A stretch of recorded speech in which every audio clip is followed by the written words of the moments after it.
भिक्षु विचार दर्शन, मोक्ष धर्म का विशुद्ध रूप। मोक्ष धर्म के विशुद्ध स्वरूप का आचार्य भिक्षु ने प्रतिपादन किया। धर्म का प्रतिपादन करते समय मोक्ष धर्म के संबंध में जो भ्रांतियां हैं उनका भी आचार्य भिक्षु ने निराकरण किया। उसके अंतर्गत मिश्र धर्म की मान्यता पर आचार्य भिक्षु ने धर्म क्रांति की।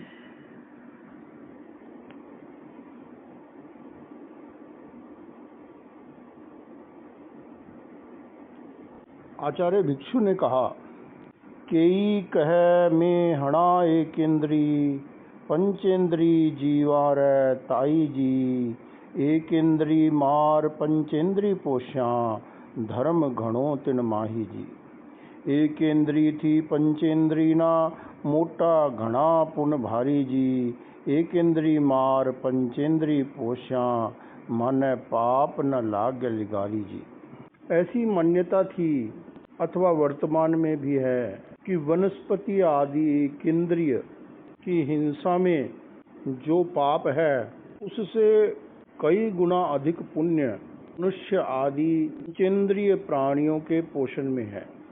यहाँ मुख्य बात यह है कि सामाजिक स्तर पर जीवों का पोषण करना सत्कार्य के रूप में मान्य है। एक माली है, वह पेड़ पौधों की देखभाल करता है, बगीचे की देखभाल करता है। उस संदर्भ में षटकाय के जीवों की घात होती है। माली का उद्देश्य पेड़ पौधों की देखभाल है, अन्य जीवों की घात करना उसकी इंटेंशन नहीं है। पृथ्वी काय, अपकाय, तेजस्काय, वायुकाय के जीवों के जीवत्व का तो उसे बोध भी नहीं है। हिंसा का संबंध जहाँ व्यक्ति के भावों से है तो उसके साथ साथ क्रिया से भी है। आचार्य भिक्षु का सामाजिक सत्कार्यों से कोई विरोध नहीं था। उनका विरोध इस बात से था कि जो सामाजिक सत्कार्य हैं उसमें जितना जितना हिंसा और असंयम का पक्ष है उसे मोक्ष धर्म में सम्मिलित नहीं किया जा सकता है।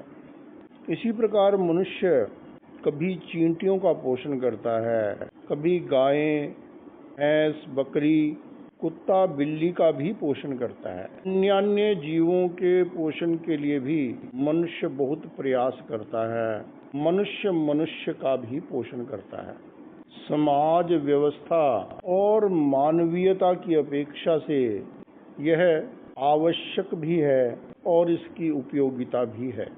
परंतु किसी प्रवृत्ति की उपयोगिता मात्र होने से हिंसा और अहिंसा का मापदंड निश्चित नहीं किया जा सकता है। मोक्ष धर्म का मापदंड तो स्पष्ट है। हिंसारी करनी में दया नहीं छे, दयारी करनी में हिंसा नहीं जी, दया ने हिंसारी करनी छे न्यारी, जो तावड़ों में छाही जी। अर्थात जो हिंसा की प्रवृत्ति है वह दया नहीं है और जो दया की प्रवृत्ति है वह हिंसा नहीं है। दया और हिंसा की प्रवृत्ति में अत्यंतिक भेद है। धूप और छांव क्षेत्रीय दृष्टि से एक साथ होते हैं किंतु धूप और छांव दोनों भिन्न हैं। यह एक स्थूल उदाहरण है। यह अवश्य है कि सभी प्रकार की हिंसा की प्रवृत्ति समान नहीं होती है। सभी प्रकार की हिंसा की प्रवृत्ति से समान रूप से अशुभ कर्म का बंधन नहीं होता है। उसमें भावों का तारतम्य भी महत्वपूर्ण होता है। उसमें आवश्यक अनावश्यक का विवेक, सम्यक दृष्टिकोण, नियम की प्रवृत्ति का भी अपना महत्व होता है। आवश्यक हिंसा हिंसा है। जहाँ हिंसा को धर्म मान लिया जाता है वहाँ हिंसा के अल्पीकरण के लिए अवकाश कैसे होगा। एक व्यक्ति चिंतन करता है, मैं जीवों का पोषण करूंगा, उससे मुझे धर्म होगा। तब जीवों के पोषण में हिंसा अहिंसा धर्म अधर्म का विवेक नहीं किया और धर्म का जो विशुद्ध स्वरूप है वह विस्मृत हो जाता है। एक श्रावक है, वह स्वयं भोजन करता है, इसके लिए भी वह यह चिंतन करता है कि इस शरीर को न्यूट्रिशन देने के लिए, इस शरीर को पोषण देने के लिए मुझे आहार करना है, आहार करना मेरे लिए आवश्यक है। मैं आहार के प्रति राग द्वेष करता हूँ, यह मेरी अपनी दुर्बलता है। मुझे अपने आहार के लिए जीवों का घात करना पड़ता है, जीवों का हनन करना पड़ता है, अथवा मेरे निमित्त से, मेरे आहार के निमित्त से जीवों का हनन होता है। उस स्थिति में मुझे ही वह हिंसा का दोष लगता है। मुझे उसका प्रतिक्रमण करना चाहिए, मुझे दोष का शोधन करना चाहिए। वह अनावश्यक हिंसा से बचने का प्रयास करता है, आवश्यक हिंसा का भी वह सीमाकरण करता है और कभी कभी वर्जन भी करता है। तब वह दूसरे जीवों के लिए जो हिंसा की जाती है उसे धर्म कैसे मान सकता है? यदि हम सामाजिक संदर्भ में भी देखें तो अलग अलग परिप्रेक्ष्य में किसी प्रवृत्ति की उपयोगिता और अनुपयोगिता को समझा जा सकता है। आज बड़ी बड़ी बिल्डिंग्स बन रही हैं, यातायात के साधन बढ़ रहे हैं। एक दृष्टि से यह कहा जाता है कि वर्तमान युग विकास का युग है। यह सही भी है। आज मनुष्य ने बहुत विकास किया है, परंतु विकास और ह्रास सापेक्ष होता है। इस विकास के साथ साथ पर्यावरण की दृष्टि से जो पर्यावरणविद हैं वे कहते हैं कि आज मनुष्य ने प्रकृति का विनाश कर दिया है, वह विनाश की दिशा में आगे बढ़ रहा है। तो हम किसी भी तत्व का प्ररूपण कॉन्टेक्स्ट के अनुसार, परिप्रेक्ष्य के अनुसार ही कर सकते हैं। येन केन प्रकारेण तो सामाजिक संदर्भ में भी जीवों का पोषण करना सत्कार्य नहीं माना जाता है। मोक्ष धर्म के संदर्भ में सत्कार्य के अलग मापदंड हैं। उन मापदंडों के आधार पर ही मोक्ष धर्म के परिप्रेक्ष्य में हम किसी प्रवृत्ति को धर्म अथवा अधर्म कह सकते हैं। प्रत्येक व्यक्ति शुद्ध पदार्थ चाहता है, व्यक्ति शुद्ध सोना चाहता है, शुद्ध भोजन चाहता है, शुद्ध पानी चाहता है और शुद्ध हवा भी चाहता है। कोई भी प्रदूषित हवा, पानी और भोजन नहीं चाहता है। वर्तमान युग में प्रदूषण एक बहुत बड़ी समस्या बन रहा है। प्रदूषण न हो और प्रदूषण को कैसे मिटाया जाए, इसके लिए मनुष्य प्रयास भी कर रहा है।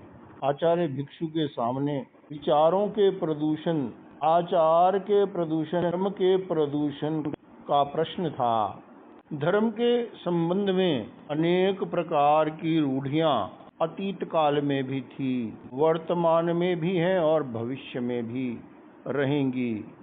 उन रूढ़ियों का विरोध करने के लिए, धर्म का विशुद्ध स्वरूप स्थापित करने के लिए विचारों की क्रांति भी होती है, धर्म क्रांति भी होती है। एक करनी करे तिह में निपुणों कह, धर्म न पाप के एहवी करे छे परूपना, मिश्र दानरी की धी छे थाप के। जहाँ जीव रक्षा और जीवों को पोषण करना यह जीव दया का सिद्धांत होता है, वहाँ अहिंसा का विशुद्ध स्वरूप सामने नहीं आता है। वहाँ दया का, अनुकंपा का, करुणा का विशुद्ध स्वरूप सामने नहीं आता है। वहाँ इस प्रकार के सिद्धांत बन जाते हैं कि यह जो हिंसा की प्रवृत्ति है इसमें पाप थोड़ा है और धर्म अधिक है। यह मिश्र दया का सिद्धांत है। अतीत काल में याज्ञिक लोग यज्ञ करते थे, उसमें पशुओं की बलि भी दी जाती थी। यह कहा जाता था कि जो पशु का वध हुआ वह परमात्मा को प्रसन्न करने के लिए हुआ है, अतः उसमें धर्म होगा, उसे पुण्य की प्राप्ति होगी। यह बिल्कुल ही तर्कहीन मान्यता थी। वर्तमान युग में कहा जाता है जीवों का पोषण करो, उससे तुम्हें धर्म होगा, पुण्य की प्राप्ति होगी। इसीलिए लोग एक प्रकार की भोजनशालाएं चलाते हैं। यहाँ निःशुल्क आहार का वितरण किया जाता है। गायें आदि के पोषण के लिए भिन्न प्रकार की गौशालाएं बनाई जाती हैं। इन गौशालाओं का, इन भोजनशालाओं का सामाजिक दायित्व की दृष्टि से अपना महत्व है, अपनी उपयोगिता है। परंतु जहाँ स्वयं अपने शरीर का पोषण करना भी धर्म नहीं है, मोक्ष प्राप्ति का उपाय नहीं है, तब अन्य जीवों का पोषण करना मोक्ष मार्ग के अंतर्गत कैसे मान्य हो सकता है। वैदिक दर्शन में भी, हिंदू धर्म में भी वनस्पति काय जीवत्व मान्य है। वर्तमान विज्ञान भी वनस्पति काय जीवत्व को मान्य करता है। भारतीय दर्शन में सब जगह वनस्पति काय की भी अनावश्यक हिंसा का निषेध किया गया है।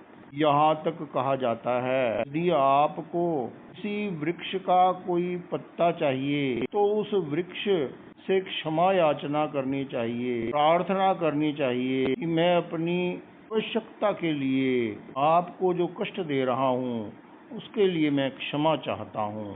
संयम और तप की साधना, यह मोक्ष धर्म का विशुद्ध रूप है।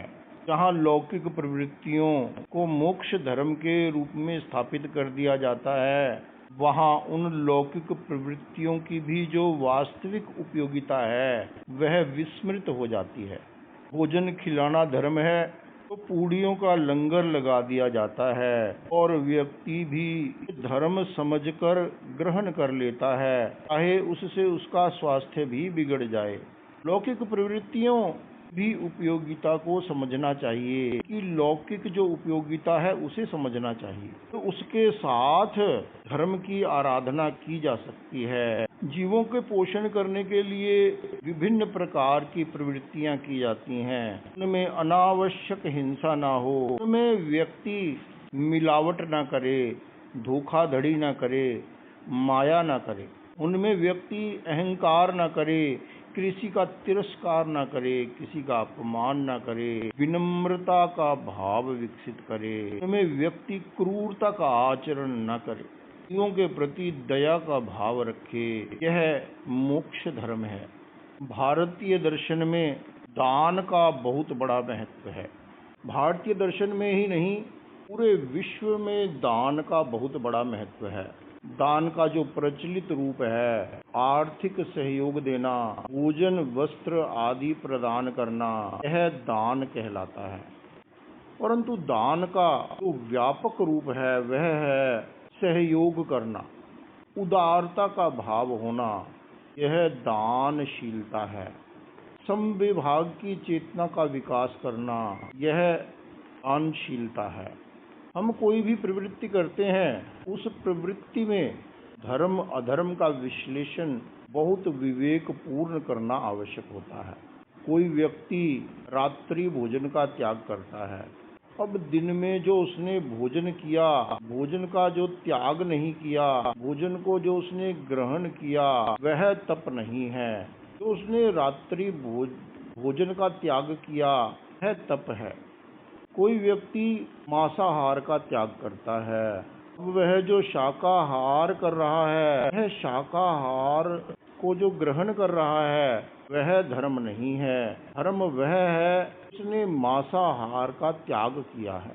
फिर शाकाहार ग्रहण करते समय जितना जितना वह संयम और तप का आचरण करता है, वह संयम और तप की जो प्रवृत्ति है वह धर्म है। जैन दर्शन के अनुसार हिंसा करना, कराना, अनुमोदन करना अधर्म है। मृषावाद, अदत्तादान, मैथुन, परिग्रह का सेवन करना, करवाना और अनुमोदन करना अधर्म है।